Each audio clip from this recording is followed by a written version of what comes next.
ఆరోగ్యమే మహాభాగ్యం, ఆహారమే ప్రజాపతి అనగా శాకాహారం తిందాం, శరీరాన్ని ఆరోగ్యంగా ఉంచుకుందాం, సేంద్రియ వ్యవసాయం చేద్దాం, భూమిని నీటిని శుభ్రంగా ఉంచుదాం, శానిటైజర్తో చేతుల్ని ఎల్లప్పుడూ శుభ్రంగా ఉంచుకోండి అంటే భూమిని నీటిని శుభ్రంగా ఉంచండి, మొక్కలు నాటండి అని ప్రకృతి తెలుపుతున్న అంతరార్థం.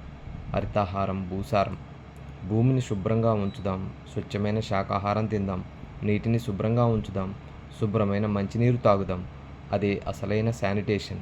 అప్పుడే అహింసాయుత భూమాత సాక్షాత్కారం. జలమే జీవనాధారం, భూమే ఆధారం. ప్రకృతి మాతే మనందరి కన్నతల్లి. జంతువులు, మానవులు స్నేహితులు.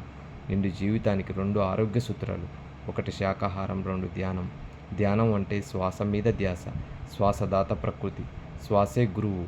ధ్యానం వల్లనే ఆత్మజ్ఞానం, ఆత్మజ్ఞానం వల్లనే ముక్తి. అనగా ధ్యానం సర్వరోగ నివారిణి, సత్యజ్ఞాన ప్రసాదిని. కనుక శాకాహారం తిందాం, ధ్యానం చేద్దాం, ప్రకృతి మాట విందాం, ఆరోగ్యంగా ఉందాం. ఆరోగ్య జగత్ శాకాహార జగత్ ప్లస్ ధ్యాన జగత్. జై శాకాహార జగత్, జై ధ్యాన జగత్, జై ప్రకృతి జగత్, జై ఆరోగ్య జగత్. ధరణి రక్షతి రక్షితః. శ్వాస మీద ధ్యాస సాధించడమే పునరుత్థానం, ధ్యానం, రంజాన్, దీపావళి.